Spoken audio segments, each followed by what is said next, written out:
ప్రియమైన దేవుని ప్రజలారా, ప్రభు నామంలో మీ అందరికీ శుభాభివందనాలు.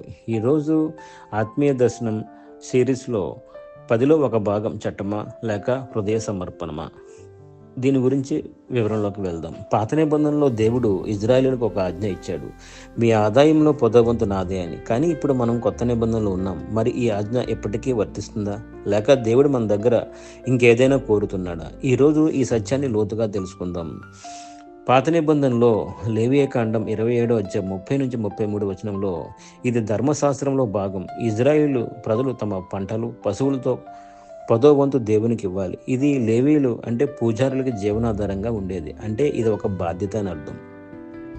కొత్త నిబంధనలో యేసుక్రీస్తు వచ్చిన తర్వాత చట్టం నుండి కృపలోకి మార్పు జరిగింది. దీని ముఖ్య వాక్యాలు: 1, 2 కొరింథీయులకు రాసిన పత్రిక 9వ అధ్యాయం 7వ వచనంలో ప్రతి ఒక్కరూ తమ హృదయంలో నిర్ణయించిన ప్రకారం ఇవ్వాలి, బలవంతంగా కాదు, ఆనందంగా ఇవ్వాలి. 2, మత్తయి సువార్త 23వ అధ్యాయం 23వ వచనంలో యేసు చెప్పాడు, 10వ వంతు ఇస్తున్నారు కానీ న్యాయం, కరుణ మర్చిపోతున్నారు. దీని ఆత్మీయ సత్యం ఏమిటంటే దేవుడు ఇప్పుడు శాతం అడగట్లేదు, మన హృదయం కోరుతున్నాడు, మన జీవితం మొత్తం కోరుతున్నాడు. మన జీవితానికి ఇది అన్వయం ఎలాగంటే దేవునికి ఇవ్వడం ఆపలేదు, కానీ ఇది ఇకపై ఒక రూల్ కాదు, ఇది ఒక ప్రేమ ప్రతిస్పందన. మనం ఎంత ఇస్తున్నాం అన్నది కాదు, మనం ఏ హృదయంతో ఇస్తున్నాం అన్నది ముఖ్యం.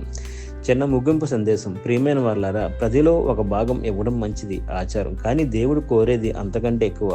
మీ డబ్బు కాదు, మీ హృదయం, మీ జీవితం. మనం దేవునికి కొంత ఇవ్వడం కాదు, మనమే దేవునికి సమర్పించుకోవాలి. ఆమేన్.